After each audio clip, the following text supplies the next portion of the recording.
This is the Simpit. I'm your host, Shaun Cole, and welcome to Friday's edition of the Pitstop, or Sim Tunnel, or still to be determined an official name. I am here with Billy Strange. How you doing, Billy?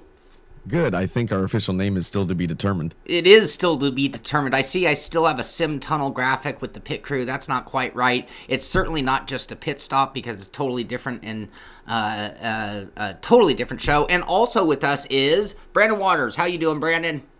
I'm great. How are you guys? Having a good. Just perfect. I love it. It's Friday. Friday. You guys know me well enough by now. Friday to me is that day that when I go outside, everyone's happy. Fridays are just, I don't know. There's something about Fridays in the world. Shaun has interaction with real human beings. I do. I actually go out into the world from time to time. I have to do it again today. Right after this show, actually, I have to go out in public. I'm going to have to, shower and, well, not shave. But anyway, so... All right, let's get the show going. Billy, what have you been up to this week? Everybody out there, what have you guys been up to this week? What are people racing? I've been driving quite a bit. So we did the iRacing 24 hours over the weekend. We'll talk about that later. And then I did Project Cars 2 and an LMP2. I did a video on that at Daytona. So basically what I thought would be fun after we ran the 24 hours race, which you might think I wouldn't want to do, but I decided to do not necessarily a tribute, but kind of like a warm-up week for the 24 hours of Daytona. So I did P-Cars 2 with an LMP2 at Daytona. I just published this morning an AC Assetto Corsa video with the Daytona prototype, which is a mod, Daytona, which is a mod. I also did the Soul 1.0 mod. Ooh. And that is impressive. Is it? I've been dying to try that. I haven't fired it up. I even ran Assetto Corsa, but I was a little afraid with compatibility stuff, so I was like, leave that alone. Yeah, that is...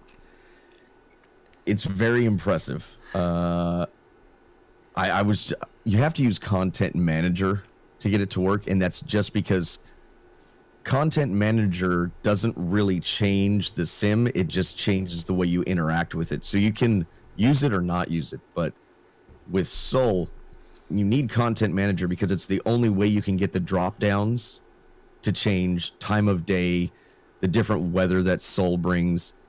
You can speed up time. It has day-night cycles. And then plus on top of that, Content Manager has all kinds of deals for offline play, like you can get very specific with the cars that you put in.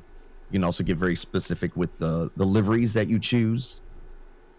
And then on top of that, I also figured out how to fix the AI in Assetto Corsa. What do you mean there? So if you've ever been racing offline and you're like, the AI is too slow, doesn't take the correct line, hits the brakes in the wrong spot, drives off the track, I linked to it, but there is a way to fix that. And it's a mix of turning on the developer tools, which is an app. And then also this guy has developed an app that lets you do something that you would need software to usually do in order to fix this. So what you have to do is you have to make the fast line, which is the racing line. So you do that at speed. And you have to make sure you whenever you hit record, you can run as many laps as you want. And when you're satisfied with the lap, when you go across the start-finish line, you basically have to line it back up. Okay. There's a purple line that keeps getting written every time you go around. So it needs to be seamless, essentially. As close as you can get it. And then once you're done with that, you do borders. So there are invisible borders that line the track for the AI, tell them where they can and can't go. Well, if somebody isn't very particular or understands how real race boundaries would work, it can cause the AI to do weird things, go off the track, hit a curb when they're going to flip off of a curb, stuff like that.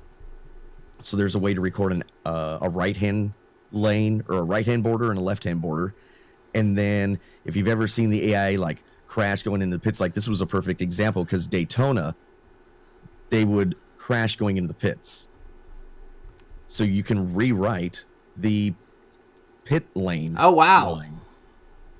And in this instance, what they were doing was you basically come off of the race line that you were using, which is the purple line, and you make this like bluish looking line, and you start recording, and you peel off of that line. Well, what they had done is right before the pits, it just kind of does this squiggle.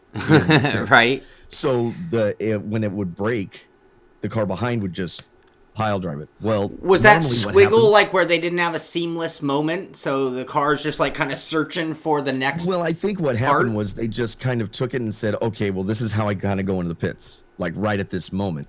Where if you've ever done a pit stop in real life, you know that you are planning the pit stop much further ahead.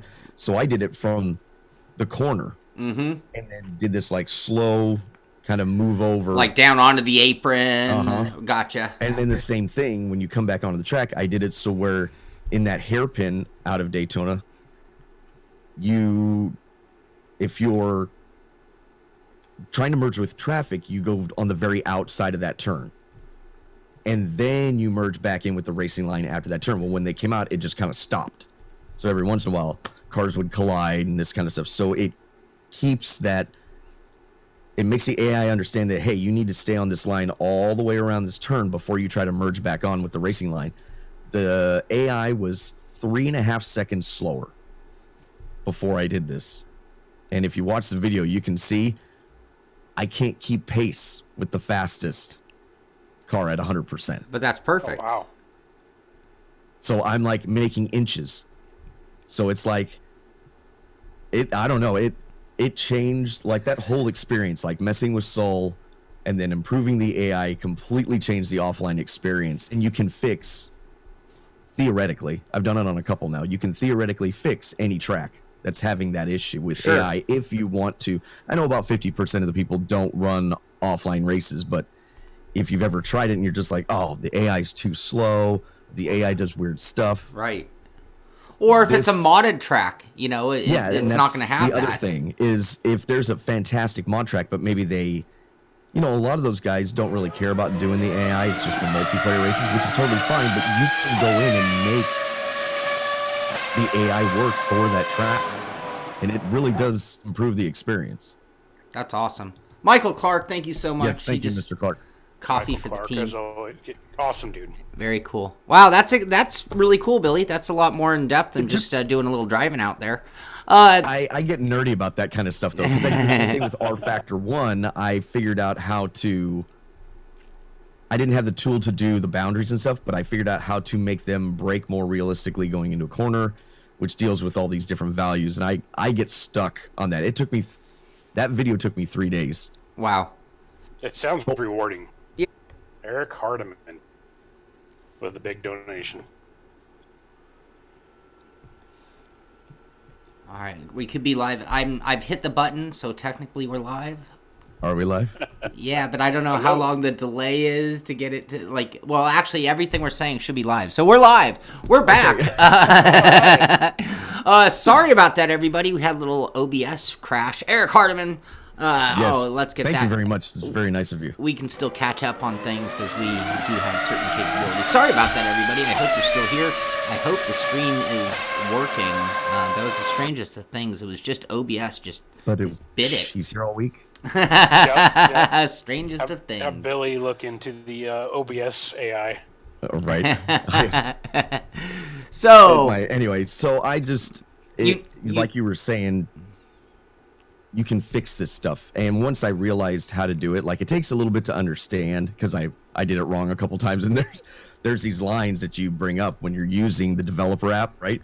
And though I did it the first time and there were lines just crisscrossing all over the turn. I'm like, oh crap, what did I do? Luckily I made a save of the old one just in case, but then I redid it a second time, understood what I did wrong. And then all of a sudden I was like, okay, here we go.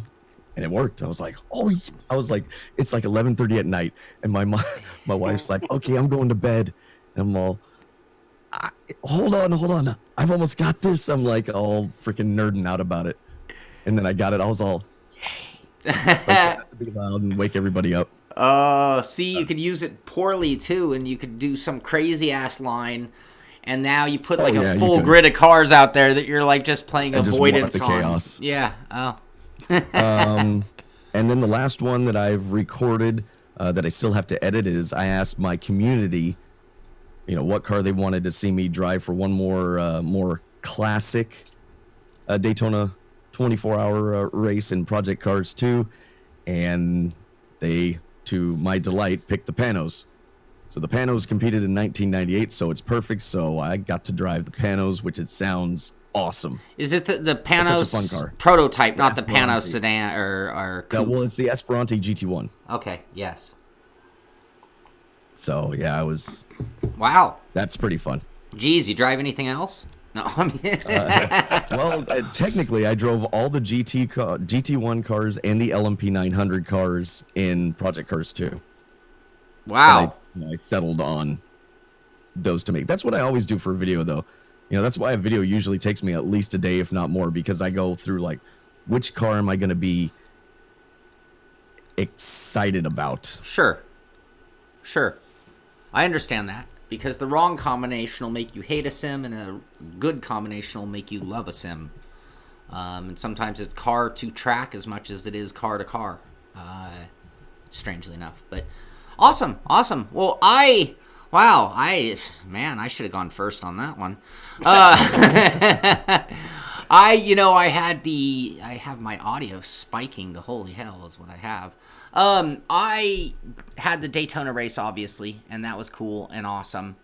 And, wow, my audio's doing weird stuff here. Sorry, you guys. Sorry, everybody. Yeah, but it also wore me out. It wasn't so much the race, which we'll talk about later, but, the build-up just seemed to have started messing with my sleep. John G. Hill getting in on the action, buying coffee for the gang. John Hill. And, all right, since he did it, he said, for promoting his new Simpit Over the Hill video. Yesterday, John's latest, the thoughts of John Hill, Over the Hill, went out to the Patreon group yesterday, and right after the show, it will go live to everybody, so everybody will be able to see the humor and inside the brain of none other than John Hill. So thank you very much for that, John. But yeah, I noticed that the Daytona 24, between administration, anxiety for the race and things, I started losing sleep a couple days before the race, and then even with the race, losing more sleep, and that I was wiped out until like Monday. Like literally Monday's show was a train wreck because I just couldn't get my head in the game.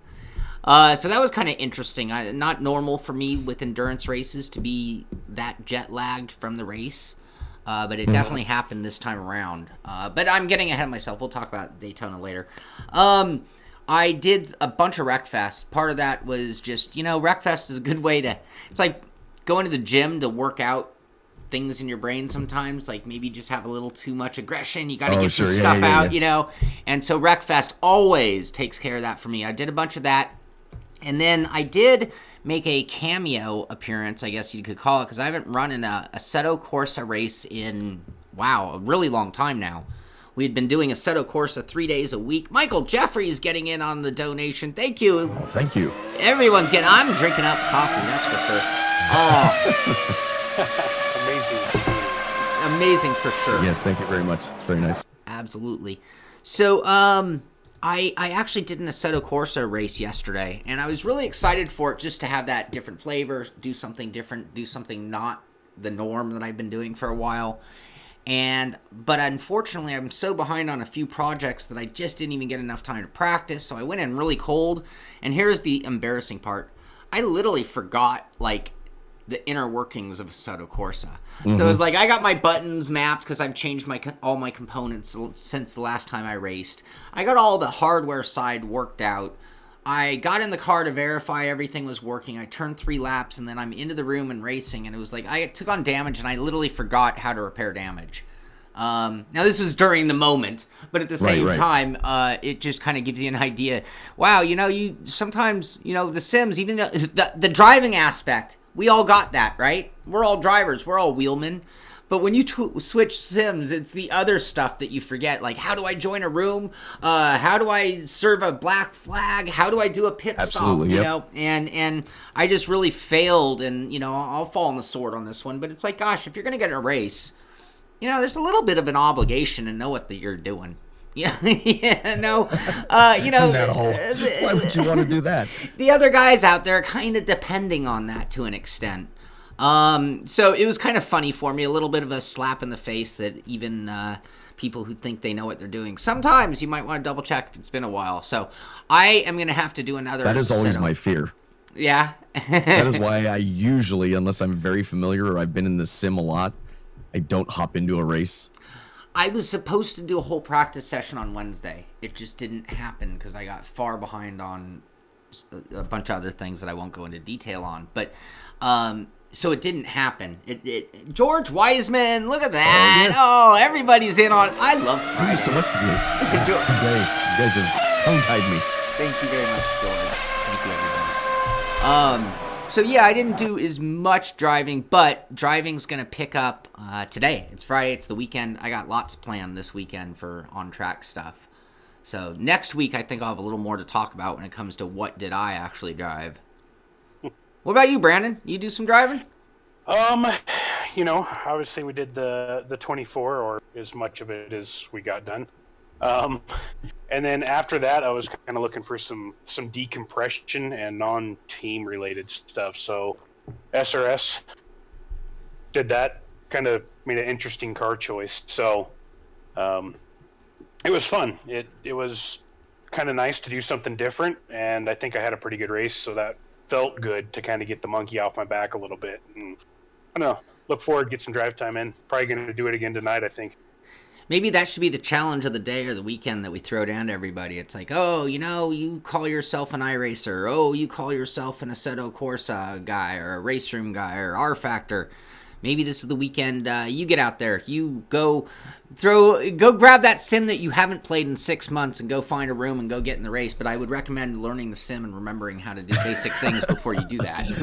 Again, practice. Who does that? Yeah, you don't need any of that stuff. That's overrated. I know. I got this. I know Road America. I got this.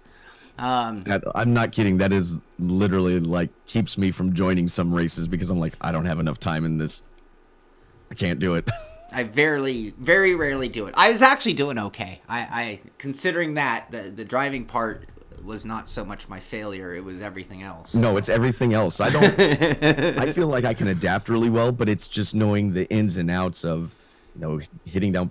Is this the sim that I need to hit a pit limiter? Is this the sim that I need to check boxes to do damage and or tires, or, you know, just those little things that can really throw away a race for you. Oh, totally. Yeah. All right. I think we have some news to talk about today. There's got to be something to talk about. Yeah. I swear, there's some stuff out there. I guess I'll get things going. We'll talk about a few topics, and then we have some good discussion. We always have discussion here on the show. I love Friday's show.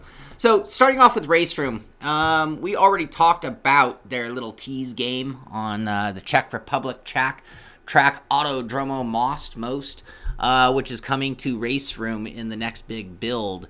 They also made some other announcements and showed off the new version of the M6 BMW. It's going to come in an update with all the new car liveries that go along with that, and that's also part of the whole ADAC GT Masters affiliation and partnership that is continuing on. So this is year 2, which, you know, that's the thing we're going to have to look at, and we talk about on this Friday show a lot, but it's not so much the competitions that happen, it's the competitions that see a second year.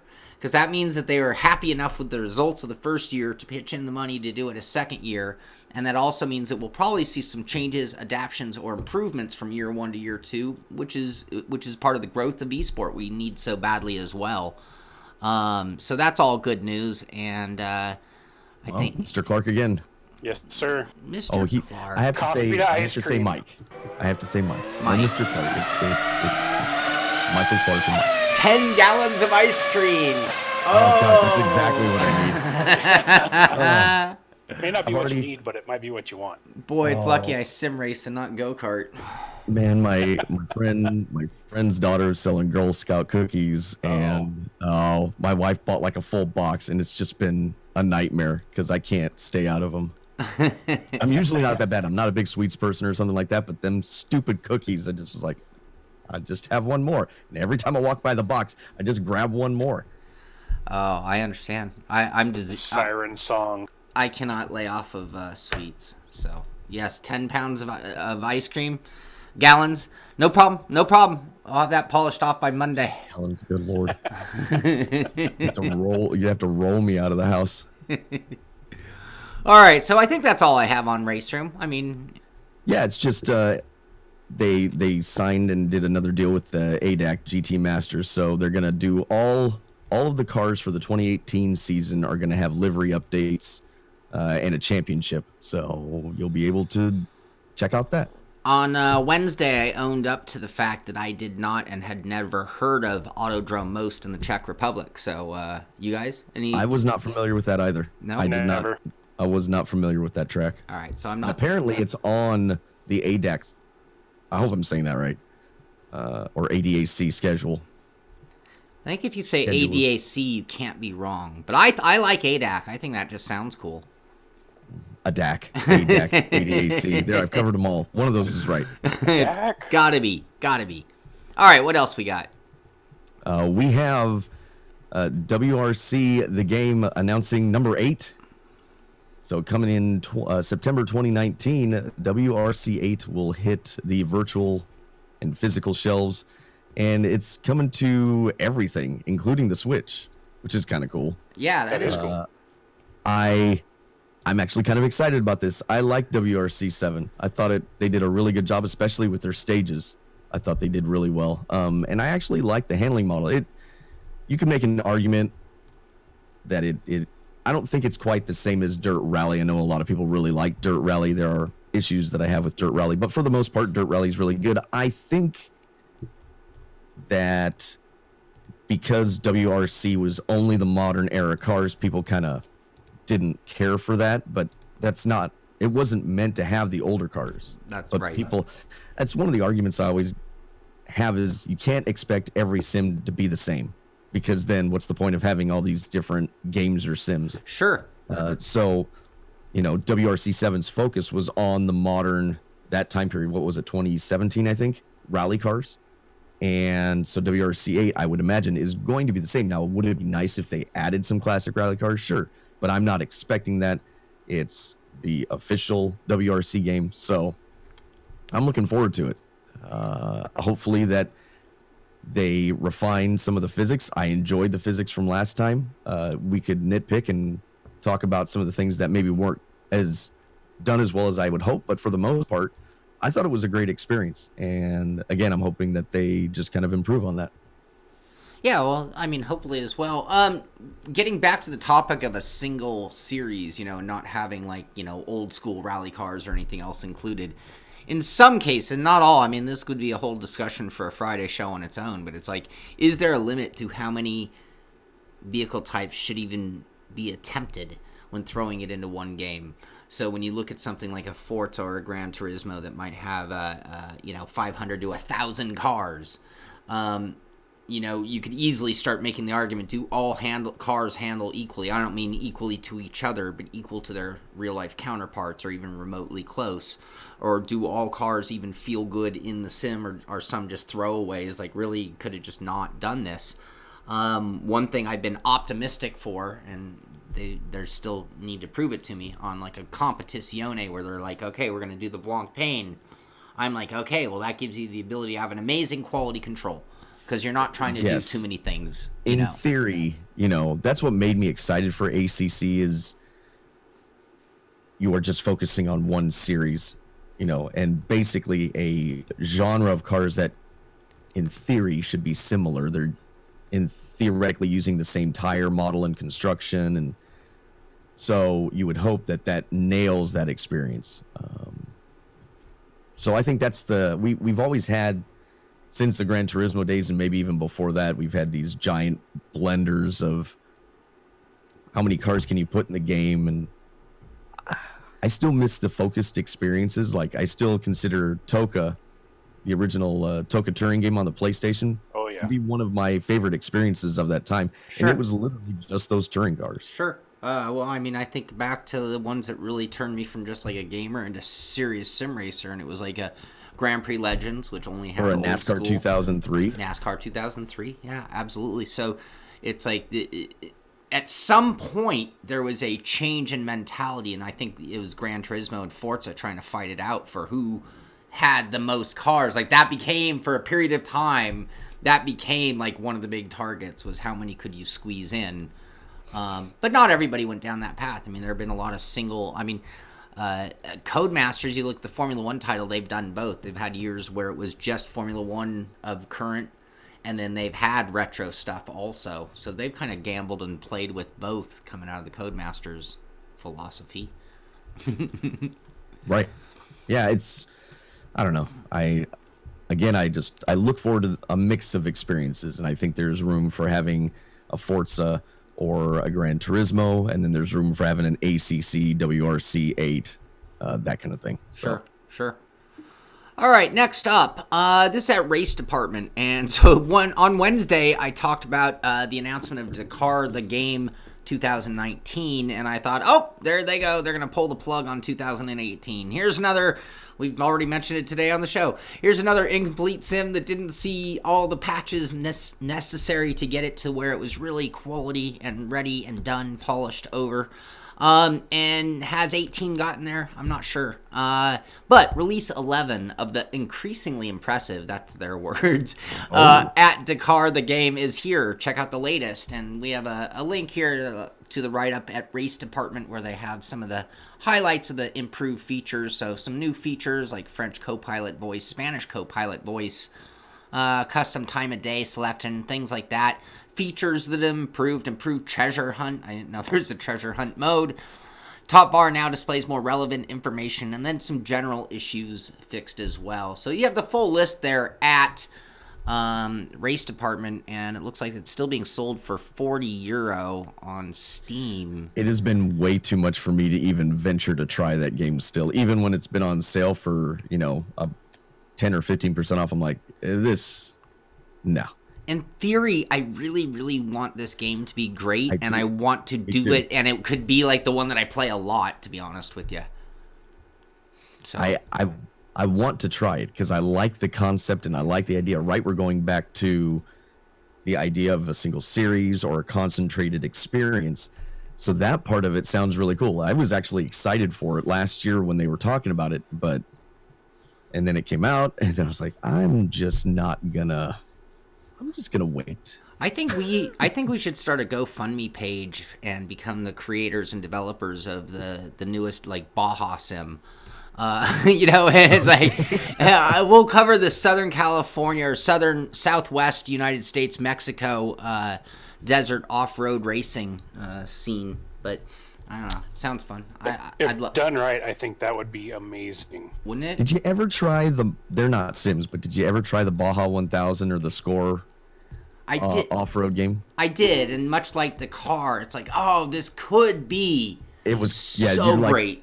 Yep. Oh, the rubber banding, and I think it was Baja, was just atrocious too. Yeah. Like, we're supposed to be spread out. Instead, you feel like you're on top of each other all the time. And just a little too gamey, so it's like when I watch, because I've never done any that kind of racing, but when you see some dude just blazing it across the desert doing like 100.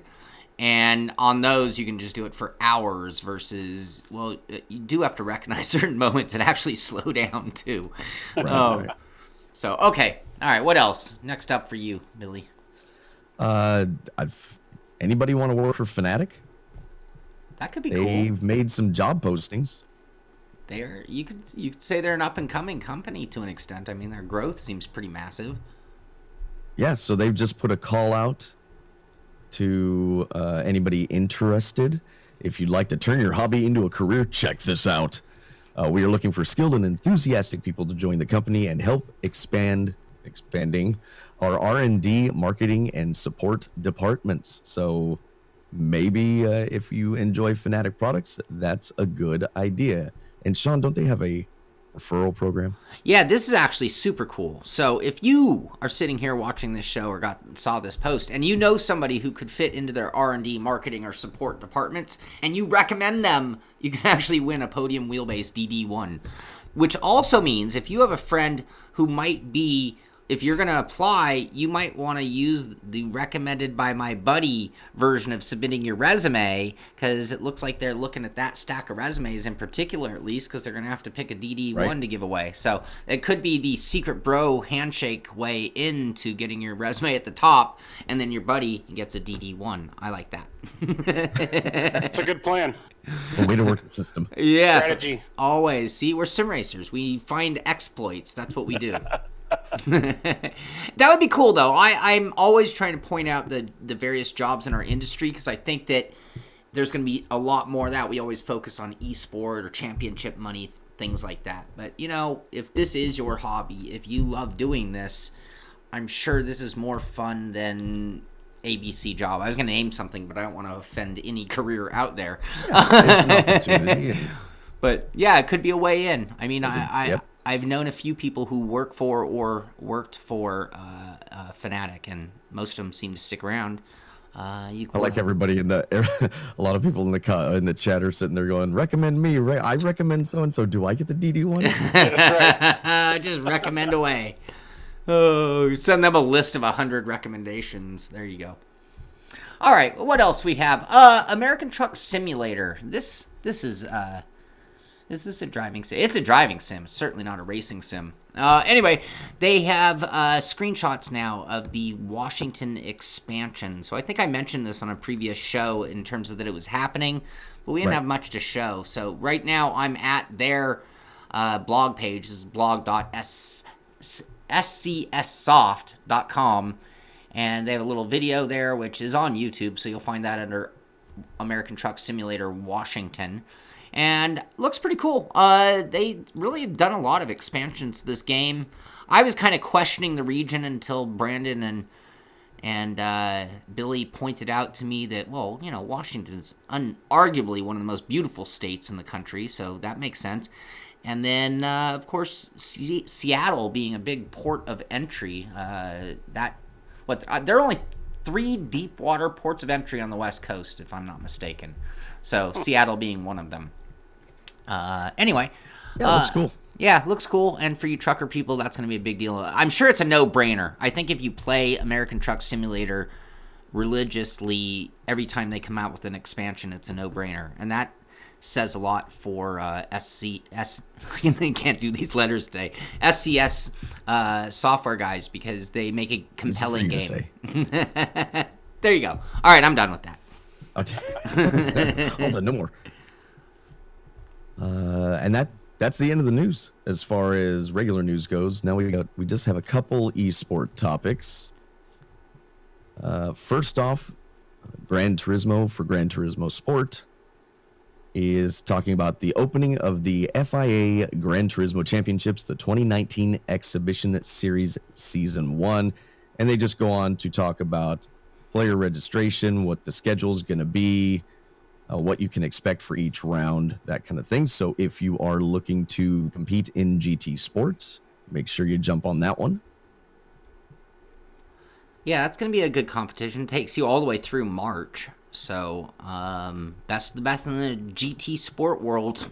I think the other critical thing, you know, I look at these stories and there are little teeny wording things that you have to look at seriously. When you see FIA Gran Turismo Championships, you don't know what that's going to mean in the end. But I'll tell you what, if there's one that you want to be involved in and, you know, kind of find out later, it's like, I tell you what, whoever wins this might find themselves on a podium in the strangest of places, or the coolest of places, I should say, you know, or involved with... I need one of those sound effects, too.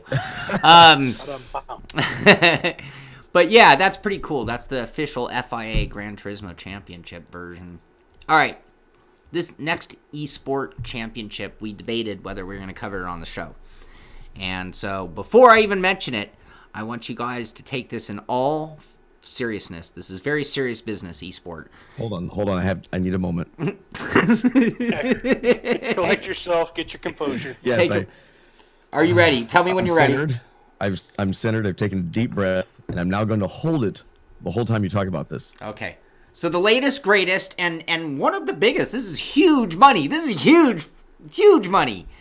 eSport. ESport, get down on the farm with Farming Simulator League, and it's 250,000 euro prize pool. Farming.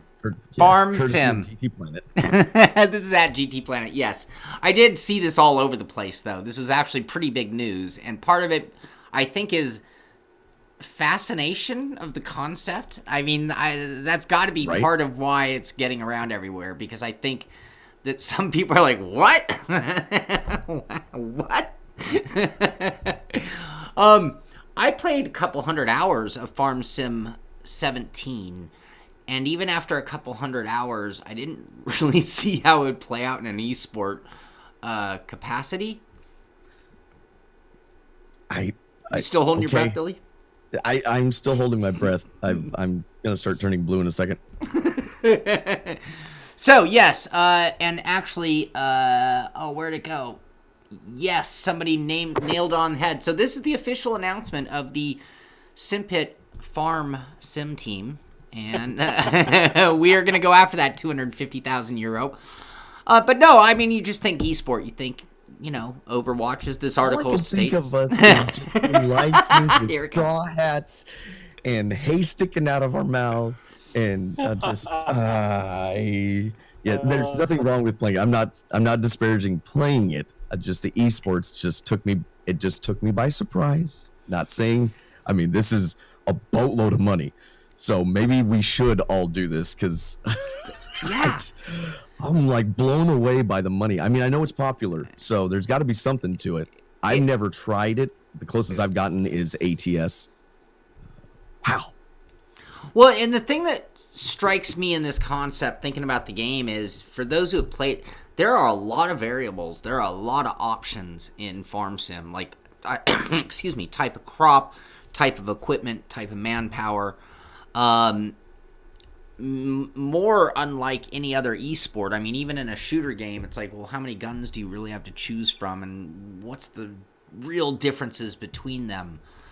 This game is really intricate, and there's so many variables, as I said. So I can't even imagine how it'll play out in an esport. And then here's the other thing: I don't see how it can't be the biggest yawn fest ever. I mean, because let's just say we're at our peak, and you got this guy in a John Deere farming his corn, and then that guy's. Taking it to golf, though, right? You can sit there and go, all right. Now, unlike the other farmers, he's taken a unique approach to planting his crops. Be on the lookout for this certain particular tractor that he's going to use. The plow is now in motion. So good. But I don't know. Get that Oshkosh Bigosh sponsorship, I just, and the article goes on to say, it says, over the course of 10 rounds, these teams will compete and earn points based on their finishes. The best teams, it's a team. A team will then go on to compete in a tournament, and the winning team will then walk away with 100,000 euros or $113,000. And then they also kind of say why this is a thing. If this all seems rather strange, it oddly isn't. The farming simulator franchise is wildly popular across the globe. The latest release, FS 2019, sold a staggering 1 million copies just 10 days after its November 20th release date. Wow. 1 million copies in 10 days. I think so you sit there and you go, what are we doing wrong? We're not making Baja. Yeah. Well, I don't think that's going to sell 1 million copies in 10 days. Oh, excuse me. No Remember offense how to Baja. popular that farming game was? That used to be. Was it Facebook that had that, or I might be dating myself with MySpace or whatever? But there was some little goofy crop growing game on one of those platforms that was crazy successful. There was one on Facebook for a long time, wasn't there? Yeah, I think so. I'm going to name, some of my favorite games over the past have been like SimCity, Roller Coaster Tycoon, which will fall into this category, and Farm. Horribly, it sounds so bad, but some people just need games that are going to waste massive hours of the day. Because maybe their agenda for the weekend is to not move. and you can only watch so much TV, or these are even the kind of games you play simultaneous to watching TV. So I get the million people wanting to buy that game in 10 days, but I still don't see the like, okay, so let's say we put our 10 teams up on stage. What are we, the viewing public?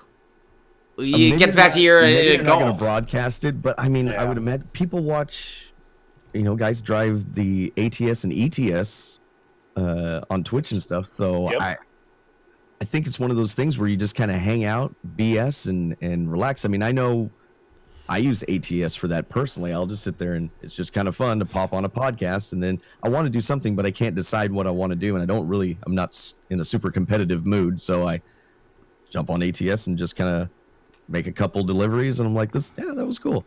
So I can understand the appeal that you're right. I don't know how broadcasting an esport event like this, but I think this is my favorite line so far from Sim Racing 604. I wonder if the players with direct drive hose will have an advantage.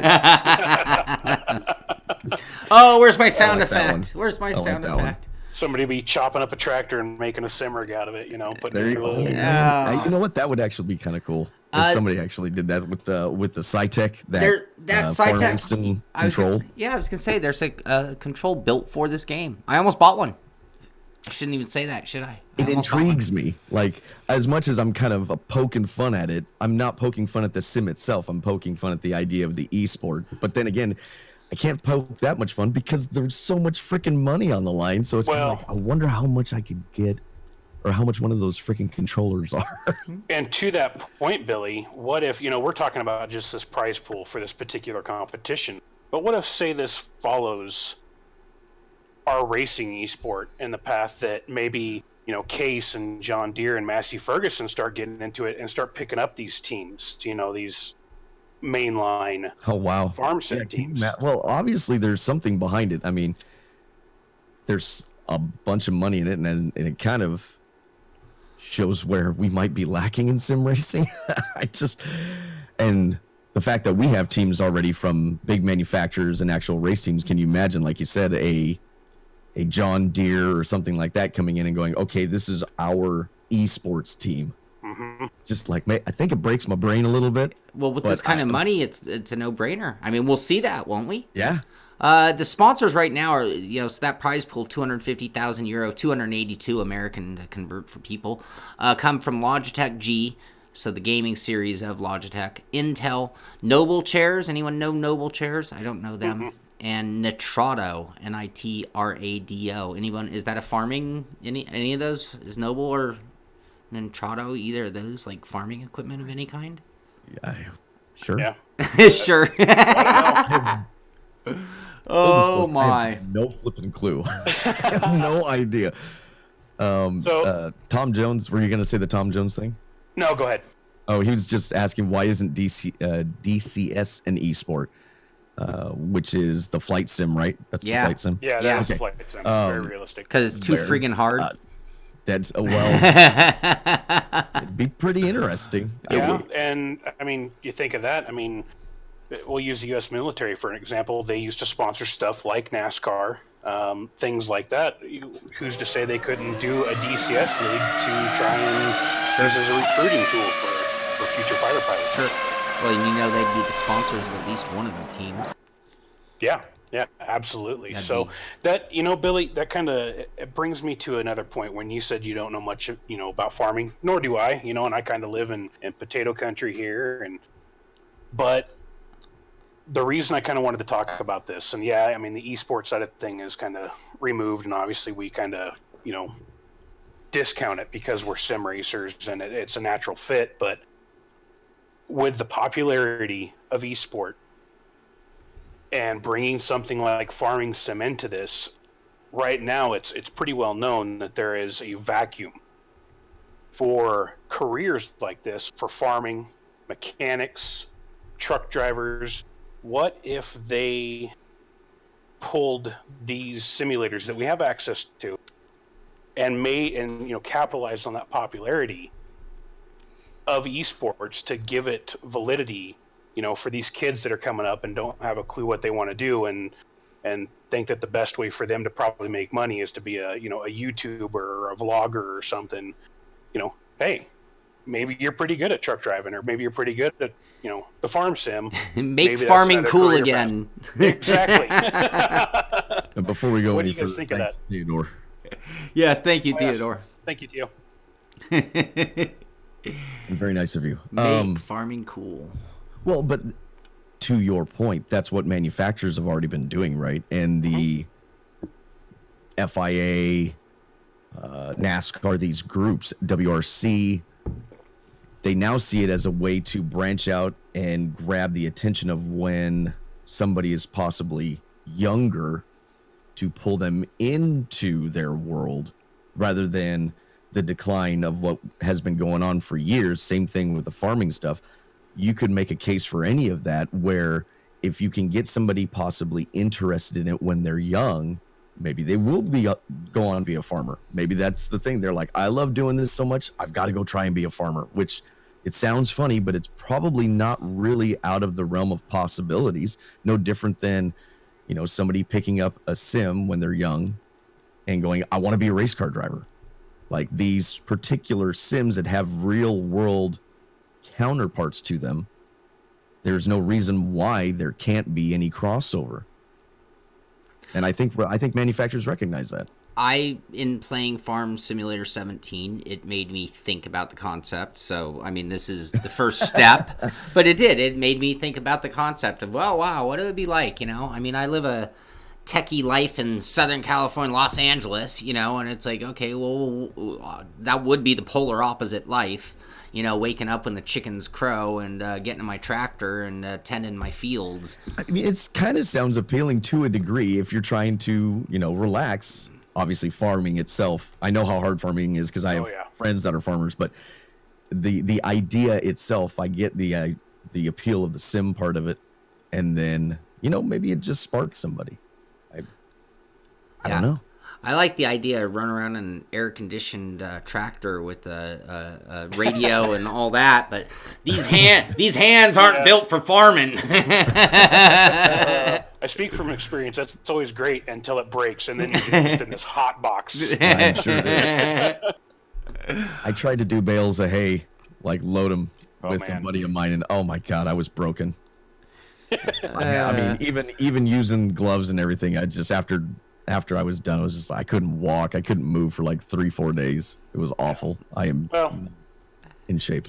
Even if it doesn't lead to people, looking at those industries as viable careers or kind of broadening their horizons, maybe it'll make people more sympathetic to the fact that, everybody's like, oh yeah, we can't disturb that land because it's, it's natural vegetation and stuff, and realize that, hey, you got to eat, and maybe you're sympathetic to that farmer now, or that mechanic after you've played wrench, or so on and so forth. So I don't know. That's why I wanted to be a little more interested in this topic instead of, just dismissing this.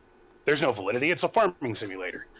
Well, and to be totally fair, I'm an older guy. So when I watch movies and they're talking about the plight of the young, getting out of college and having a hard time finding careers, or, even paying back their student loans because of the jobs available despite having a career. And I think, yeah, but I don't know how people get it that, jobs like being a mechanic, a welder, an electrical guy, plumber, construction, any of that. At this point in time, these are like easy 100K plus jobs. Just for being in the trade, and it's like, we but you can't use your visual arts degree in that, so you don't need your visual arts degree in it in a lot of cases. That's the beauty. So maybe games like this do kind of point out or make those careers, because again, I think, wow, I see kids who are like still on mom's couch because they can't get a job, and it's like, dude, you could totally go get a job as a mechanic, and 3 years later you're making 100K. So what's your problem? And you know what? It's actually a cool job. It's not a shitty job. It's a cool job. It's just a thought. It's the thought process, right? It's trying to break the thought process of somebody. Well, okay, I'm going to steer away from political discussion, but it's the thought process of us being programmed when we're younger to go to college, get a degree, all this kind of stuff, instead of taking some value in getting hands-on and things too. And there's room for both. Yep. We obviously have a need for the visual arts. We obviously have a need for any sort of entertainment, anything computer driven, computer sciences, that kind of thing. But we also have a need for manual labor, and doesn't make you any more dumb or stupid doing a mechanic's job, a plumber's job, construction, farming, we need all those things. So I think that, again, circling back to what we're getting at, if you can get somebody interested by showing them a sim and them having fun with that sim, maybe that is the good segue, so that later on in life, maybe they have an opportunity that presents itself. Like, man, I could really do this farming thing. Like, it's calling me. I remember playing the sim, and it sounds like a great idea. I'm going to give it a shot. So, Yep. That's Absolutely. very cool. RF Night Stalker had a question, and it is, are the stock setups or baseline setups in Sims close, in your guys' opinions, to what the real life setup should be, spring-wise, just the general thing? And Billy, I know you have experience with this based on the dirt work you did with iRacing and the sprint cars, so you might have a point there. And then Shaun, go ahead. Well, what I was going to say is that I found that when I played Farm Sim, the spring rate in my case tractor was way too bouncy. Tear up the seat a little more. Yeah, totally unrealistic. It would never work like that. You got to keep you got to keep your scoop on the ground, or it won't pick shit up. I don't think you can blanket statement answer that question, because you're talking about so many sims, so many cars, so many tracks. Yeah. In general, if you're talking about like an iRacing back in the day when they had like a tight and a medium and an advanced setup, I think they were fairly accurate, because the difference was really affecting how much understeer to oversteer the car was doing was the biggest factor in those setups. And I think that that's one of the bigger differences between a ready for a beginner. If I'm setting a car up for a beginner, I want to give him a little understeer. If I'm setting a car up for an advanced driver, I want to give him a little oversteer. And I think that's a little true in real life as much as it is in sim, because it's just sort of part of the skill level of the driver and making the car work a little harder, but it takes a little more understanding. But I don't think anything is as realistic as we'd like it to be from the very starting point of what we do. And as much as I love sim racing, it's awesome, but I'm one of the guys who's not actually trying to say what we're doing is identical to what they're doing. I try to look at what we do as its own unique thing. Yes, it transfers. The skill set transfers. Something about the coordination and understanding of physics of cars all transfer.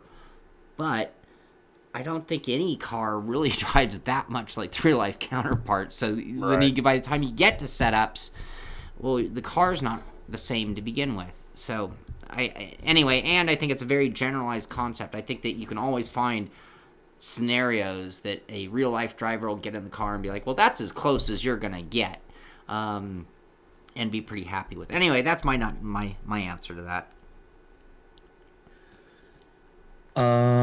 So let's see. This speaks to a much bigger topic, and it's interesting because I actually ran across this with a developer. When I review or talk about something, I usually try to review and or talk about it in the baseline setup, unless there is something with the baseline setup that is atrociously wrong that I can pinpoint very quickly, and then I will talk about that in my review. Like, if you want the car to feel better, do this. But I'm going to say 9 times out of 10, I drive it basically with no changes. Fuel, and I'll tell you, hey, I did a gear change. Hey, I did a tow change, whatever. And I usually find that there are many setups that do not only not use the real world setup, but also aren't user friendly. And I think part of the problem is that they're worried that somebody can't drive it, and I think they overcompensate. I think you're not giving people credit enough that can drive. So don't give me the bleeding edge fastest setup possible that only an alien can run. But how about you give me an average driver that can drive? Give me that setup. Don't give me the setup that's for a beginner, which I feel it's either one way to the extreme or the other extreme. It is very rare to get a setup that's a baseline that lands in that area where it's like, here's the average driver that is competent at making laps, making passes, and driving around other cars on the track. Here you go.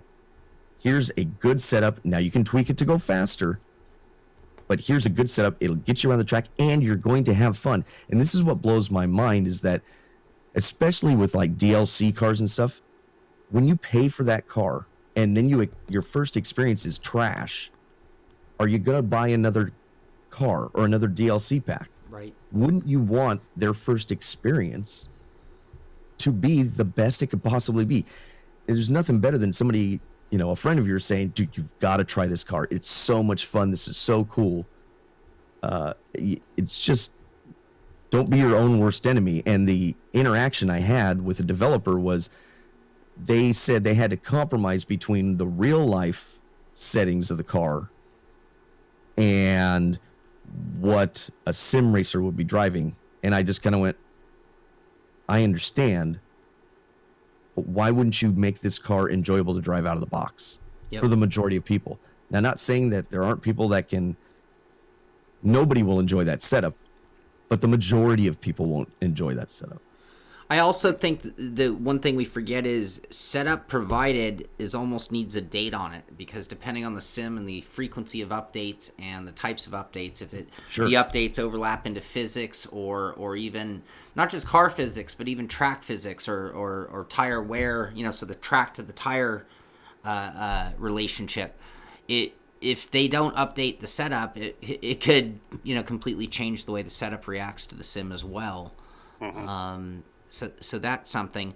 I wish, especially when you're talking about DLC, if you're paying for especially a car, in some Sims cases, or if you're paying for a pack in other Sims cases, I think it would be, you're paying money for this, and I think it would be cool if they got back to the days where you did get 2 or 3 setups, and, I think labeling them easy, medium, and advanced are make Project perfect Cars 2 sense. did that. Yeah, and that would go a long way, and I don't think they realize, like Billy was saying, if they give their clients the ability to enjoy themselves, they're going to sell more stuff. Yes. And that's the bigger point, right? It's a business. You're supposed to do that. And my brain kind of went, yeah. But why? So stop looking, they need to stop looking at it from the effort it takes to provide it and look at it as the marketing aspect that you're helping people enjoy the sim, you're selling more sims, and then maybe it has more benefit to be included or a better setup to begin with. How bad is it? And this is a big criticism I've had of Forza in particular, but there are other sims like iRacing and a handful of others that give you too many setup options. And what do I mean by that? The range, that tire pressure. Why do I have a 30 to 20, 30, 40 swing in PSI? You don't do that. That is not something you do on a race car, right?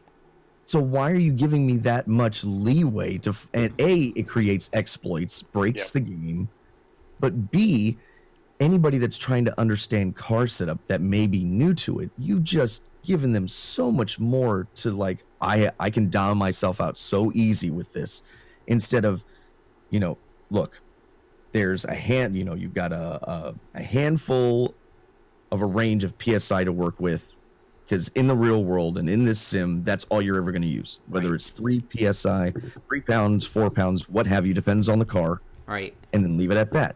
And like Forza is a good example, because every car that comes out of in their stock setup is 30 pounds. Every tire has 30 pounds of air. Why? Right. Don't you want people to go, dude, this is awesome, and now I can make my car even better because I can do these little tiny setup changes? Like, I don't know. It's one of those things that kind of, yes, I understand we are supposed to have the ability to be our own crew chief per se, but a lot of people don't operate like that. A lot of people get in, and especially if they're new, give them a setup, give us a couple setups to play with. Like you said, I don't understand the point of making a car drive bad and going, well, it's a difficult car. Well, how about you give me half a chance with the difficult car? Right. I like difficult cars. Right. I love driving difficult cars. And it's kind of the idea with a lot of these sims is people want to feel like they can make laps, and you don't want to dumb anything down. So give them a setup that they can drive. When you can take a car like a GT3 car and take it so far out of the boundaries of a way a GT3 car would handle on track to the point that you're like, wow, that's as hard to drive as the Lotus 79. And then you can, or on the flip side, you can tune a Lotus 79 beyond the kind of grip that it maybe would have ever achieved in real life via exploits and broken. Well, you kind of just ruined the whole concept of, I want to know the difference really in how hard it was to drive a 79 versus a brand new modern GT3. And it kind of puts everything on this like same playing field other than horsepower and overall weight perhaps. And maybe I'm really simplifying the whole thing there, but to an extent that's what's going on, and it's too bad because part of sim racing is, it's like this, we're not going to do it, but it's part of it is the authenticity of the experience. So, when I get in an old GPL car, I want to feel everything about that era, what it was like to be that way. And when they minimize it or do what you've said, it does kind of take a little bit away from that, which is too bad, which, kind of gets back to just the core question of setups and are they realistic? It's like, well, this whole thing isn't super duper duper realistic. It's very overlapping more than realistic. Yeah, I mean, you're going to have varying degrees of people that some people want to set up, some people want to be ultra competitive, some people just want to take laps around the track, some people only want to drive offline. So there is a wide range of people.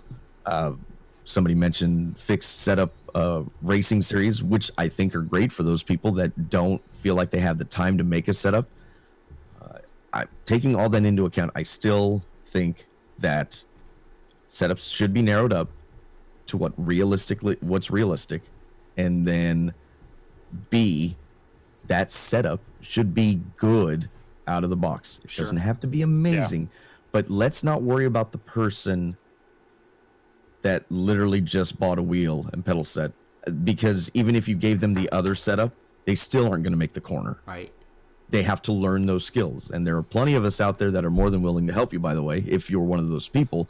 But let's make them not develop bad habits with a severely understeering setup. Mm-hmm. Let's make them understand car control. Let's have them understand these things so that they develop good habits that they don't have to break later on. Well, this could be an entire discussion because, right? When I think of sim racing, and, we could argue this one, we could talk about it, but I think of the movie Days of Thunder, and you got Tom Cruise, and they're having that conversation. He's like, I don't know anything about race cars, right? Like, he's like, you say, oh, twist here, the wedge there. I don't know what you're talking about. And it's like, is it a requirement to be an engineer to be a race car driver? I mean, is that a fair expectation? When you spend $50 on a title to be a sim racer, and sim racing, I would say, includes engineering. Sure, racing includes engineering. But when I sign on to be a race car driver, that's the role I'm wanting. I'm not wanting to be an engineer. I don't freaking care about that. I want to be the best competitor. And if you're the best driver, none of that's your thought or responsibility anyway. I got guys getting paid hundreds of thousands of dollars to take care of that. My job is to drive the wheels off this thing. So you give me the car that lets me drive the wheels off this thing, and then I'm going to show these other guys how to drive a car on a track. But racing is engineering. There's no denying that. I mean, so that's a cop-out too. But, I'm not... And that gets back to... Man, if they could provide you some decent setups, then doesn't mean you have to be an engineer. Right now, if I get into sim racing on a competitive level, I have no option other than being an engineer. Maybe if they gave me a halfway decent setup, maybe I won't have the best setup, but my driving skills maybe can take me the rest of the distance because I was given a decent baseline setup to begin with. When I was racing sprint cars, I started out, my brother took on the responsibility of, he had already had a little experience, but him and my dad did everything. My dad was a fabricator. He set the car up when he drove. Driver, he won tons of races, you know, all this kind of stuff. So between my brother having the more modern knowledge of a sprint car, my dad having a lot of the fabricator and setup knowledge, and then driver knowledge, we went to the track and I had to learn. And I tried to learn along the way.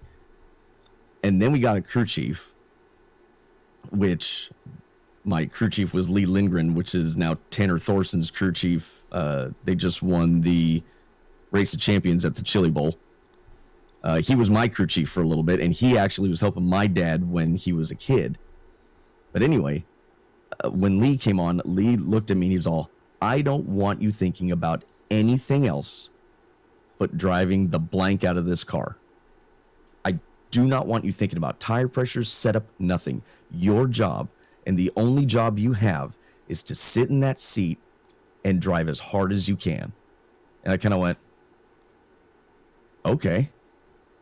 And that's what I did. And I came in, we would debrief. He wouldn't ask me like, what do you think we should do? What, you know, are we changing the compression in the left rear shock? Are we, you know, all putting turns in the bars? What are we doing? There was none of that. He was like, how'd it feel? And between what he saw and what I felt, and then how the track was changing, he made the adjustments. And he would never tell me what he did. He said, just go out and drive it. But through that process, I started paying more attention and I learned what he was doing. So I then learned through the course of having him as a crew chief for the better part of a year, why he was making the changes to the car and what changes those were. And I slowly understood the setup process of a sprint car, but I didn't start out with him as a crew chief doing that. Right. So, I'm not sure. Did we answer the question? I think so, and I think you guys both brought up some really great points. As far as the baseline setups, you know, Billy, what you spoke of, they need to find a happy medium, right? It kind of actually parallels, in my opinion, to real world, and the fact that if you give a setup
Nope.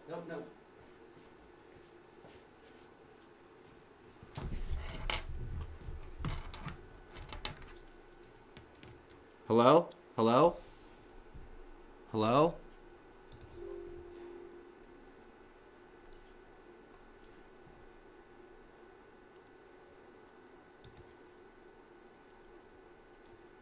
done.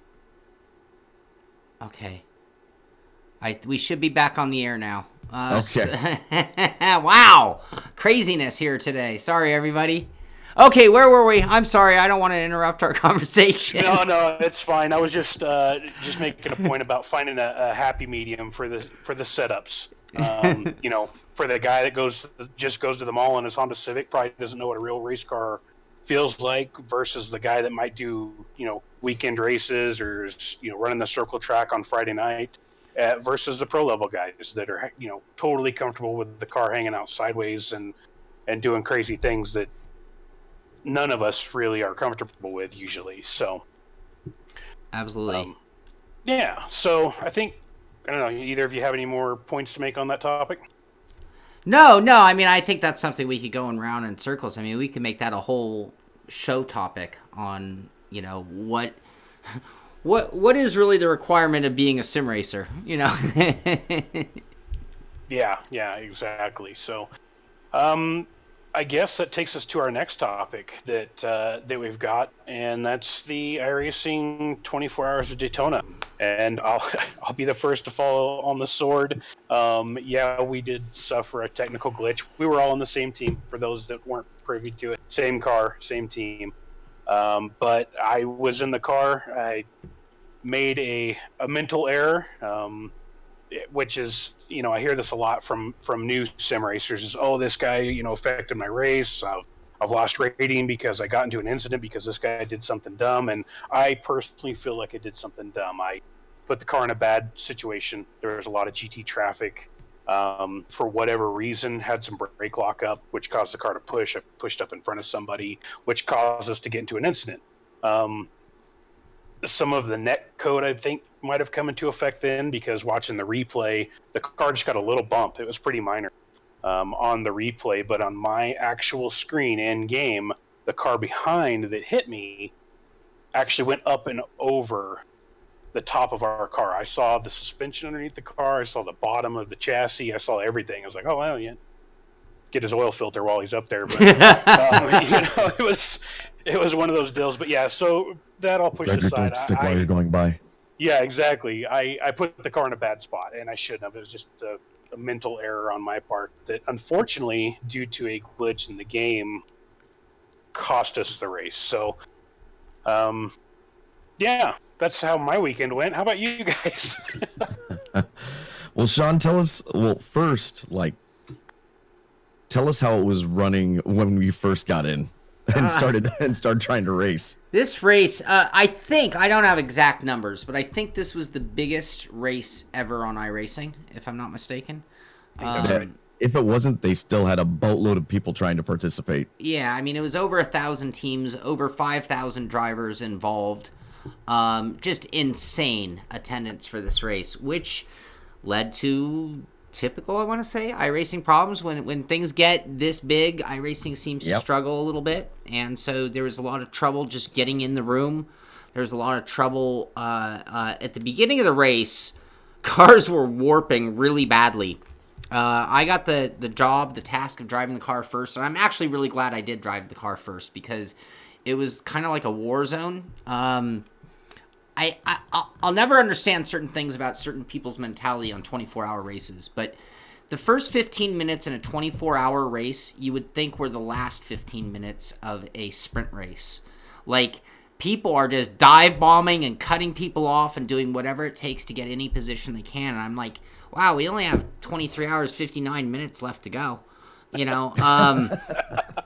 And so I'm always fascinated at how aggressive everybody is at the beginning of a 24-hour race. But with that said, we had warping. I mean, cars were jumping. When I was driving, I'd be under braking, and I'd be like, oh, wow, I have like 2 car lengths between me and the car ahead. And then there'd be a glitch or a warp or a hop, and next thing you know, I'd be like in the gearbox of the car ahead. And it was just sketchy and dicey, and it was scary to watch. It was. I was terrified. I was actually really glad I only had to do a single stint, because it was like, oh man, the intensity was just through the roof. But man, it's everything I love, because that intensity was part of the warping that made it crazy. But I love endurance racing because the intensity for me is through the roof. Like I'll give you a great example. I really cared last night. Well, I didn't set up enough, but I mean, I cared. I always care when I race. I always care when I'm on track. But man, when you're in an endurance race and there's 23 hours and 59 minutes to go, you just can't stop caring. And it's a different, I mean, there's a reason I love endurance racing. That's a big part of it. So it fell right into the perfect category for me of just that real life experience. I mean, I'll never get to run in a 24-hour race in real life, I'm guessing. Well, that's not true. I've been part of a Lemons team for a 24-hour race. But I'll never do a real Rolex 24. And I feel like that's something we might simulate as well as the driving itself. The intensity of being in that team environment and having the pressure of other drivers, and I think that's what makes endurance racing. Anyway, it was a setup for a beautiful thing. We had a really good, strong car. We had a fantastic team. The car was a pleasure to drive, and I was driving it at probably the worst time for the car in terms of the temperature. So I knew that it was just going to get better because of the way we had set the car up. So it was intense. It was awesome. It was scary as hell. And then I got to hand the car off and not think about it anymore for a little while.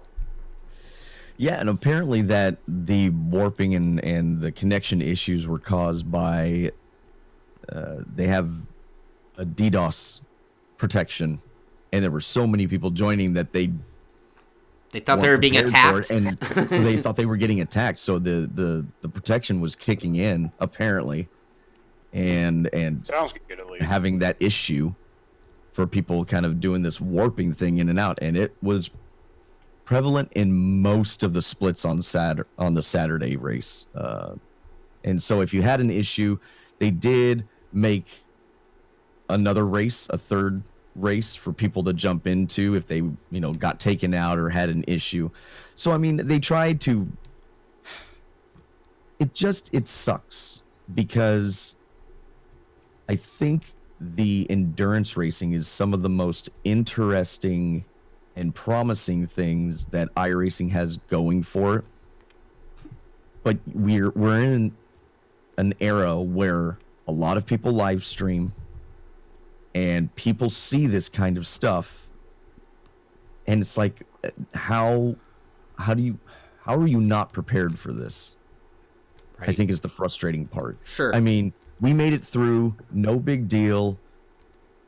By the time, it was kind of funny. It lined up by the time we made a driver swap, it went away.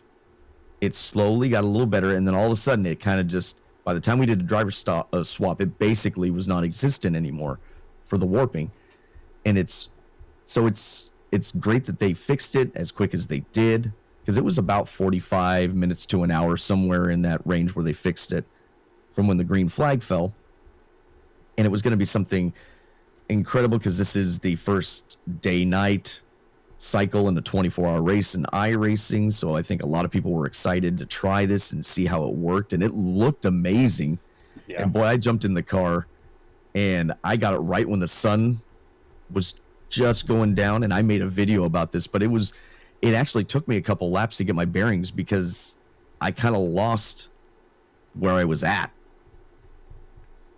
And then, my approach is make good, solid, clean laps. If somebody's faster than me, I let them go by. I don't care. I would rather follow somebody and be right on their tail rather than, I know I'm not going to wreck them, so I'm going to take that chance and I'm just going to get behind you rather than have them on my tail and not knowing what kind of driver they are, because they're may be the same car. We talked about this before, but they may be the same car on the track, but the person is always switching out, basically. Right. So you really don't know who's on your tail unless you know them from racing with them previously. So it's just easier. I just let them go.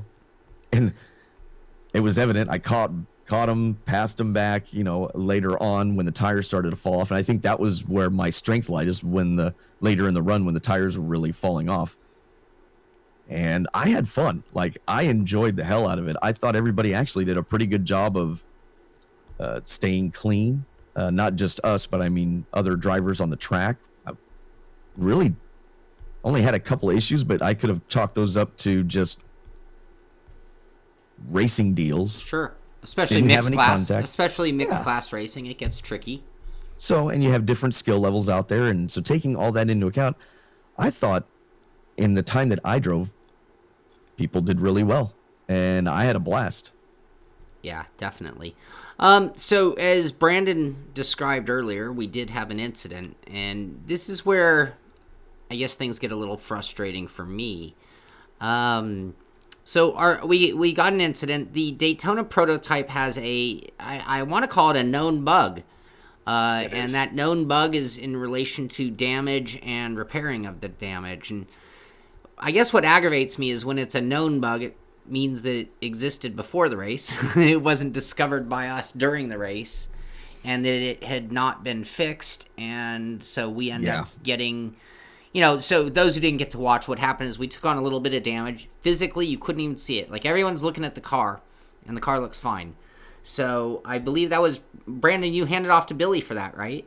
Correct. So you came in, did a pit stop to repair damage, which was a few minutes, right? Yeah, I don't even know. It wasn't even a few minutes, was it, Billy? It was like 30 seconds what or happened? something. Yeah, what happened was Brandon had the incident. And mistakes are going to get made. That's part of team, this whole 24-hour deal and team racing. And so you have to be prepared for overcoming those things. And he pulled it into the pits. He says, I've only got optional repairs, even though we had a meatball. And that means that you have critical repairs. And when you have a meatball flag, when you pull in the pits, you can't leave. Right. Until that required repairs. Mandatory. It's fixed. Yeah, mandatory repairs. Well, he had none. It was said just optional repairs. I get in the car, I see the optional repairs, and I'm like, okay, this is weird. And so I just put it in first gear with about 3 seconds left of optional repairs, just thinking that maybe it was confused, that it meant required, and I was just going to sit there. No, I put it in gear and the car lurched forward. I was like, okay, that's it. Okay, well, all right. I take off. Everybody's telling me the car looks fine. The car's driving fine. There's no issue with it. I've got all the speed, everything. That flag never went away. And in iRacing, you can't drive more than a handful of laps, like 2 or 3, before you get disqualified for not heeding that flag. Wait, didn't you come around and go back in and serve? I did. Yeah. That very next lap, I came back around, got into the pits. It said 3.3 seconds of optional repairs, and I'm like, okay, well, maybe this will fix it. Maybe it was my fault. I left too early by putting it in gear. Waited, did its optional repair. I let it do another full, complete pit stop, thinking maybe that was the issue. Pulled away. Still a meatball flag. Now, like you were saying, I had no idea that this was an existing problem with this car. There were people that had the exact same problem that we had in the 24-hour race. There were people that just had a problem of they would go into the pits and then the car would get stuck and just all kinds of weird stuff with this car.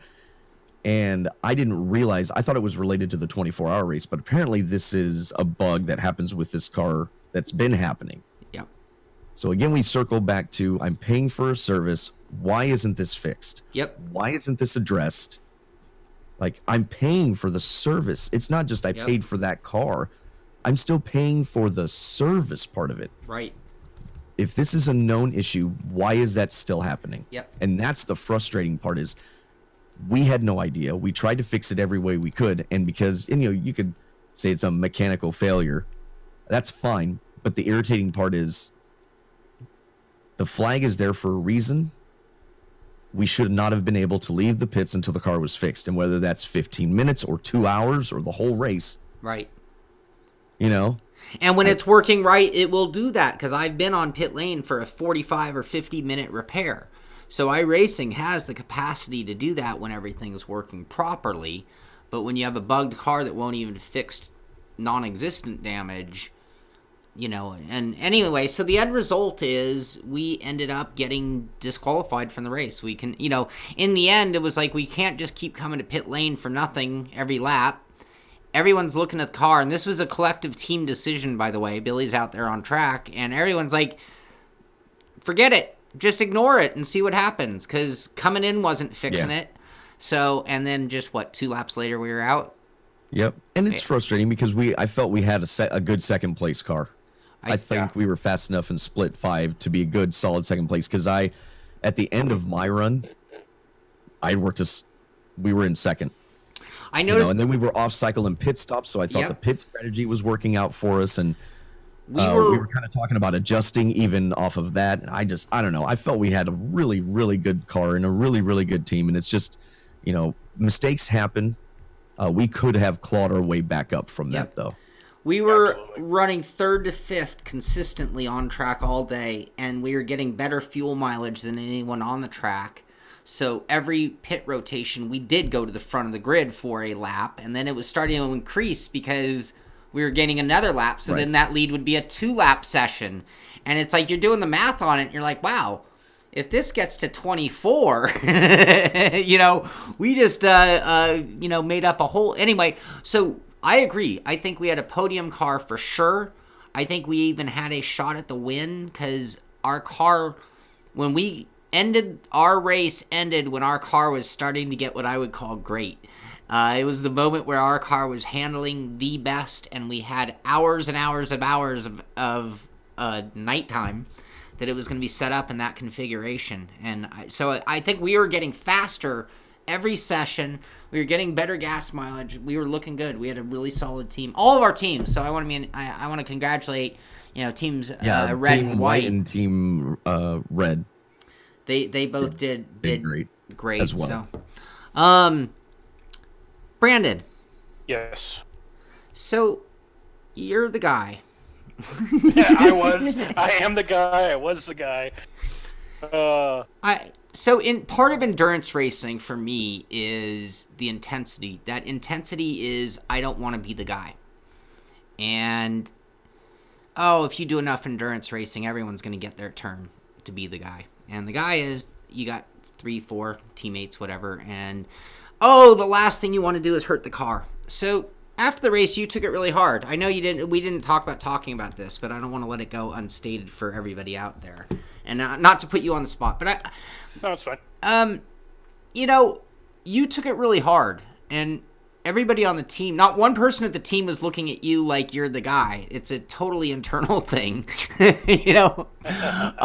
But what's a little bit, just a little bit. You don't have to dwell on it, but a little bit. What was it like? I mean, you were hard. It was hard to talk to you right after the race because you were very upset.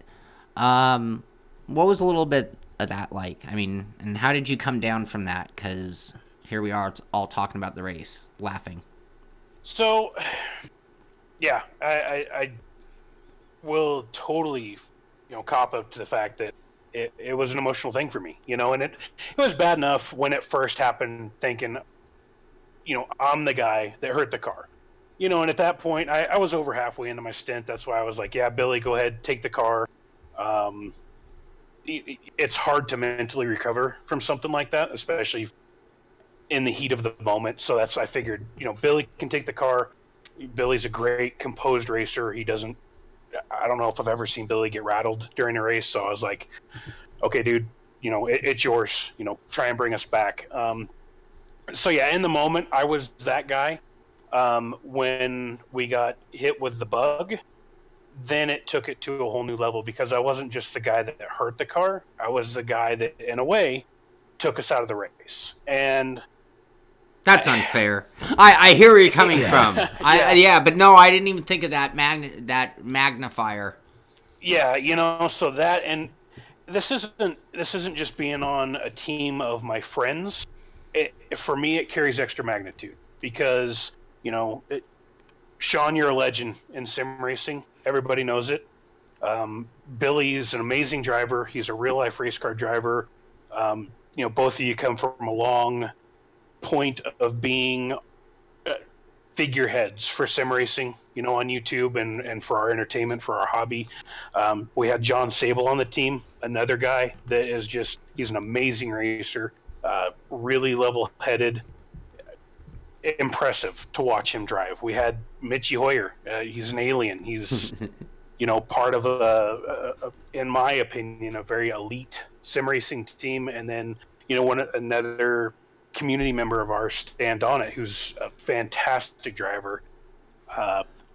If I can run with Stan, I hold myself in a pretty high regard, just Stan, because of his talent level. I agree. So for me, it's just my nature to feel like I don't belong on this team. You know what I mean? I put in it had to have been hundreds of hours worth of practice and, just trying to bring myself up to this level, because that's what it's about for me, is trying to rise to that occasion.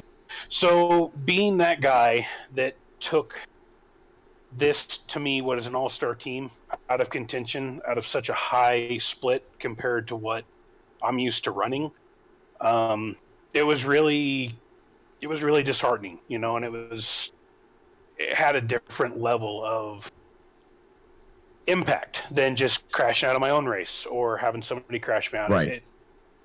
And it really kind of puts endurance racing, the magnitude of it, and the greater, doing the greater good for the team. So, as far as after the race and the realization of what had occurred, working through that was actually, it's kind of different than anything I've been subjected to so far in sim racing. We've done some races in the past together. They had a different atmosphere just because of the group of people that were on the team. It was more of a community thing. But where this, it kind of, in my opinion, was all-star, that it had a lot more weight on it. And it's funny, the community that surrounds the Simpit endurance team, be it whatever car it's on, really kind of helped me over that hump. It was like, it was a pretty low, dark moment for me. I was like, oh my God, I can't believe what I did. But nobody refrained from reaching out to me and being like, dude, it wasn't you. Yeah, you may have made a mess up, but it was just what happened. And equating it to a mechanical is all you can really do. Yep. And it happens in real life racing. It just happened to be, I got the short straw. So. Well, and the reason I asked you this is because anybody watching, if they've, been fearful of running an endurance race because of exactly that, right? I think that's what kind of steers some people. It's like they don't want that pressure on their shoulders. And it's like, I think one thing that people have that fear don't realize is that everybody on the team accepts that they could be the one to take the car out of contention. I mean, it's just the littlest of bad luck, the littlest of bad judgment calls, and you can be out of a race. And when you're doing it over a 24-hour period of time, I mean, most of us do a race, and it's 30 minutes, 45 minutes, maybe an hour if you're doing a longer series. And you get to an endurance race environment, and even if you're doing single stints, you might be doing 4, 5, 6 of them over that course of 24 hours, and you're depriving yourself of sleep. You're doing roles that you wouldn't normally do, like spotting or engineering or planning, coordinating. And there's so many other factors that are added to it that make it hard for a team to not find trouble. Every team's going to find trouble. It's just the severity. And do the drivers, I think that, like, when I'm driving with somebody, when they have a mistake, I'm like, it could have been me as much as it could have been them. And not once have I ever been teammates with somebody I'm like, oh, well, I don't think we're going to be able to have him on the car because he crashed it last time. And it's like, well, no, I could have crashed it. And we start using that process of elimination, right. Nobody gets to race. Yeah, I think we all kind of have that fear. You don't want to be that guy. I think I knew how disappointed and or upset you were when it happened. Yeah. So it was kind of like, I offered it up. Hey, you want me to take over? And you're like, yeah. And did you put yourself in a situation that could have been avoided? Sure. But we all tend, at some point during that race, we do the same thing. It just, the way the cards fell, it didn't work out. And I can say that I wasn't upset. I wasn't, the team that we formed, even though we can say celebrity, all-star, what have you, I think the bigger point was we're all friends. And more important to me was trying to keep everybody going in the same direction, trying to have fun while we were doing this, not get too excited, not get too one way or the other, get like angry because, another driver's holding us up or whatever the case may be. To me, when we were done, I just kind of sat back and I was like, well, yeah, that sucks. I'm a competitive person. Like, I want to effing win, damn it. But at the same point, I was just like, you know what? Everybody got to run. Yep. Everybody had really good stints, in my opinion. Everybody had really good, runs in there. And I was just like, yeah, oh well. Yep. It is what it is. Yep. I can't say anything. I went and I remember going to a race and I thought I was going to be one of the top guys there in the sprint car. I literally went out for qualifying and wrecked the car. I was so like on kill. I was just like, I know I'm going to be one of the best guys and I have to get a good qualifying run so I can start at the front of the main event. And I went into turn 3 and 4 and the car never stuck. And I went right over the edge and freaking slammed the wall, ripped the rear end right out of the car. You're going to have those moments, especially when you're racing like that. So it's disappointing, but the bigger problem I have is the iRacing issue. Yeah. So, I knew you felt bad, and I felt bad for you. Like I felt bad for you. I was just like, oh my God, he's gonna feel so terrible. And it's like no amount of me consoling you is going to fix it. At least, I know how I am, and somebody's trying to console me after like when I did that, I'm just like, no, I'm a damn fool. Like I should have known better not on the first lap to drive it in that hard. And it's the same thing. I know you were already beating yourself up and I was just like, crap. I know he's going to take this so to heart and it's going to be so terrible for him. I felt bad. Yep. I did too, and I knew Brandon would be feeling it because but everybody was on your behalf too, Brandon. That's the thing. Since we did point a few faults at iRacing, one other thing I like to say, and I don't know if they're listening or if they care, but I've run a lot of series as an admin to leagues or series and things like that, and I just think I've run series with 30, 40, 50. We had 60 people for our truck series. It takes a little extra time management, maybe setting up qualifying rooms and correspondence with the group. And I just think, wow, I've run a league for as little as 30 people where I'm sending out a weekly email with race details, parameters, information, where to be, what time to be, what are the conditions, so there's as little guesswork as possible. And I know that in iRacing, somewhere deep within the forums, that every piece of information you could possibly want is probably in there somewhere, but quite buried. And I just feel like every time we go to do one of these races, they change the rules. How do you register? How do you qualify? Who qualifies? How are they scheduling? How are they sorting the grids? How are they doing qualifying? Is it in the room? Is it before? Is it, and I just feel like I put more, and this is my fault, I feel like I put more energy into a series that I'm administering with 30 people than iRacing puts into a race that's going to have over 5,000 people. And it's like, wow, I don't charge for my series and it's only 30 people. I could call them all if I wanted to. I'd like iRacing to step it up. It's like, I don't think they realize how important these events are to the people who participate in them. So as they make small mistakes with bandwidth or whatever issues they have, I don't think they realize it's not just a Tuesday night race in the Mazda. For most people, this is something they might have put a whole month into, 6 weeks into, and I'd like more correspondence. I'd like more. If they're going to change rules, they need to be very crystal clear about these changes so that the teams and the drivers know. And I don't want to have to do a research project to prepare for posting their on the race. forums doesn't cut it. No, it doesn't. Not for something this big, and that's what I think they really downplay. It needs to be on the front page. It needs to be front and center. Yep. Like we were trying to figure out when to qualify, and then we scour through things and qualifying is the day of. Where when we did the 24 hours of Le Mans, I believe qualifying was earlier in the week, wasn't it? Yes. Oh, thanks, Eric. Thank you, Eric. Very nice of you. Thank you, sir. Jedi. That's right. That's the frustrating part about something like this, and it's.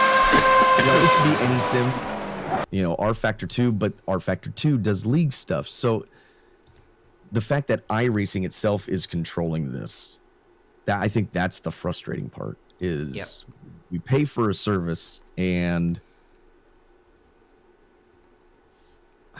how do I say this? Things will happen.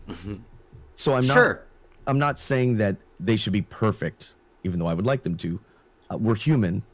But if it's a known issue, like the Daytona prototype, I had so many people tell me that either the same thing happened to them in that race, or same thing happened to them in a prior race, or there's all kinds of pit stop bugs with that car. What are you doing? Yeah. Either you don't use it until you fix it, right? It's an easy option. Put in the right.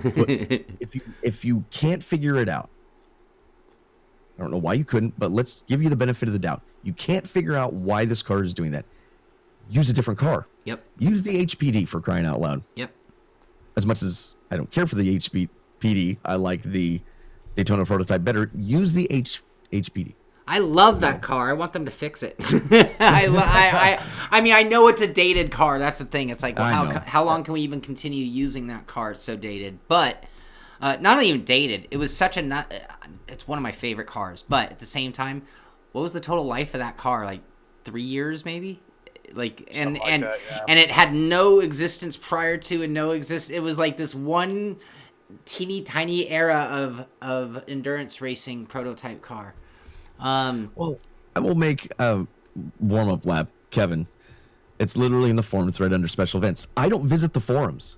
Me either. I literally don't visit the forums because most of it is nonsense. I don't, and so then if I have, my point is, I don't get on the sim and it's right there on the front page. Hey, we're making this change. I have to click on the forum. I have to know, okay, special events. Okay, I didn't even know there was a special events area. Right. And we're talking about the biggest event of the year. Yeah, it should be on the front page. Here is all the pertinent information you need to know about special events.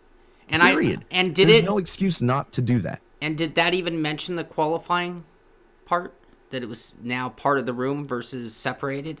We found that somewhere. I don't even know where that was found, but somebody... I figured it out because the qualifying sessions were grayed out. That was how I figured it out. I'm like, oh, look, we can't join the sessions that are popping up. So, Anyway, I think it wouldn't kill them. You know what? Let me give it to you from a whole different... A little minor effort that it would take for them to do that is... A little transparency. Yeah. And here's the other thing. I'm gonna look at it from a completely different perspective. Forget all of us. They need to be doing that for their sake. Because this gets back to having a decent setup to be happy with the sim. When they make it so hard to find information, especially important information, they are frustrating their clients, and some clients are maybe not renewing their memberships for those reasons. Or furthermore, the better they promote, the easier they make it to be part of their events, the more fun people get to have. That's going to sell more services, keep more people in the service. So it's not just what are they giving me for my money, but these are the kind of things, in my opinion, they need to do for themselves, for the longevity of the sim. Yeah. I don't care if they use the forums to communicate small stuff. I don't care if it's established that that's their primary form of communication. It shouldn't be. Period. I don't care. I don't care if it's established or not. It should not be. Not that it is. It should not be their primary form of communication. When you're doing a race like that, it should be front and center on the page. Yep. Well, and I log in, boom, it's right there. Hey, this is the schedule of events for our big special event because we know there's going to be a bunch of people that are doing this. We don't want you to hunt for the information. Here it is on Twitter. Right. Point to where it is or list it out on Twitter. There's so many other ways that you can disseminate this information rather than the exclusive forums where there's a boatload of categories that you've got to scroll through. Yep. I hate using their forums. And it's like, oh, well, you can get all this. Yes, I understand that. Yep. And that's fine for small things, people helping each other. Totally get it. Not for major things. Sure. The other thing they can do, I mean, and this is good. I'm saying this not to beat on iRacing as much as, again, I hope they're listening and, maybe they'll improve things. But it's like, even if forums is their method, cool. They could have put a post on the news that says click here to get details, and it can take you to that direct spot of the forum. The bare minimum, yes. Yeah, they could have used the side banners or the promo saying Daytona, Amir was just talking about that, the announcements block on the front page. They can put it. That's my point. Right there would have been a great spot. It's when I log in, it is literally the first thing that I see, and it could have just said, here, click here to see all relevant details on forum about the Daytona, 24 hours of Daytona. Or here's one more. How about you have teams register the weekend before and you actually send an email out to the teams? Like, hey, this is pretty much the no-brainer. You have entered this race. Here are the details. Well, when they first released the special events schedule, they had the 2.4 hours of Daytona, right? And they had different cars. I was actually going to run the 2.4 because I wanted to run the Cadillac. I heard nothing about they changed it. Right. You had to go to the forums to find out that they changed it. Right. No. I agree. Yeah. And if we saw 5,000 people in this, I guarantee you if they made it easier, that number would jump up to 6,000 or 7,000. I think that, and I think that's something that we could do another whole show on. But I mean, iRacing is great as it is in so many ways, in my opinion. There's so many little basic things that they could do different that would probably make them money, because we're talking about maintaining your subscriber list, maintaining your clientele. And I think it's called quality of life. It's the quality of life pieces that are frustrating. I enjoy the actual, getting to participate in leagues and like this type of a race. I enjoy this race. Right. Like they didn't need to change anything about the race. The race was fine. Right. All the other stuff. Yep. And I circle back to, if that's a known issue, that should be fixed, or at the very least, use a different car. Yep. Yeah. So with that said, all right, anybody else, any other thoughts on Daytona? I have one thing. Okay. I would like to say thank you to you guys. Thank you to everybody that I shared a car with. That was a fantastic experience, regardless of how it turned out. And any shortcomings that were involved, it still doesn't matter. It's a great thing to be a part of. The guys on our car, the guys in the red car did a fantastic job. The guys in the white car, 3 of those guys were rookies and had never run an endurance race before, and they did amazing work. But you guys make it a great place to be. I appreciate all the supportive comments in chat.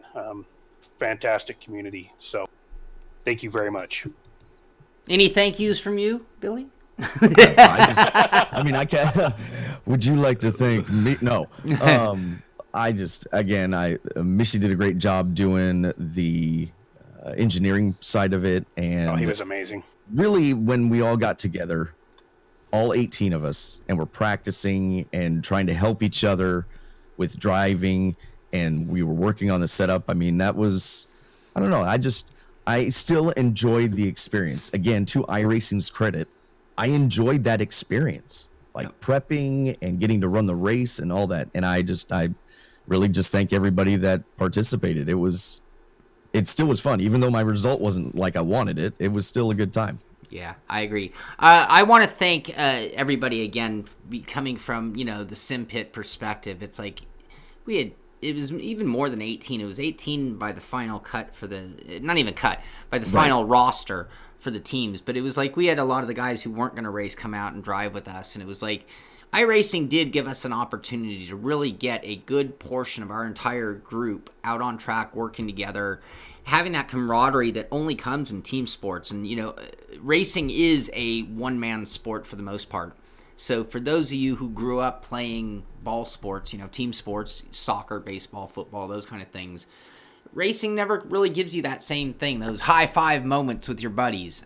Sure, if you're on a race team and you win, you go high-five your mechanics and engineers and tire changers. But, I mean, it's such a solo sport, and getting that real, I feel really bad for Brandon, but I'm really glad to know that he had 17, 18, 19, 24 people who, were willing to sympathize with him and be there for him, because we're a team, and win together, lose together, crash together kind of thing.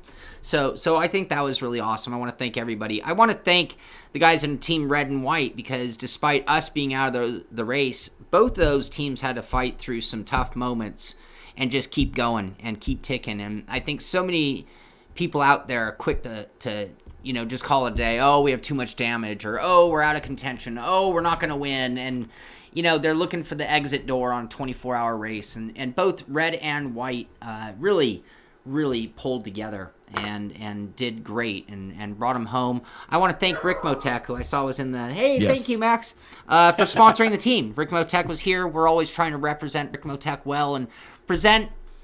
I think what we do as a team is great because we are a good team who really represent and stand behind, like, community. Like, we're not one of those, super secret, you can't see our setup, you can't know what we're doing, you can't know our strategy. We're quite the opposite. We're like open book for the community team, and yet we're really good.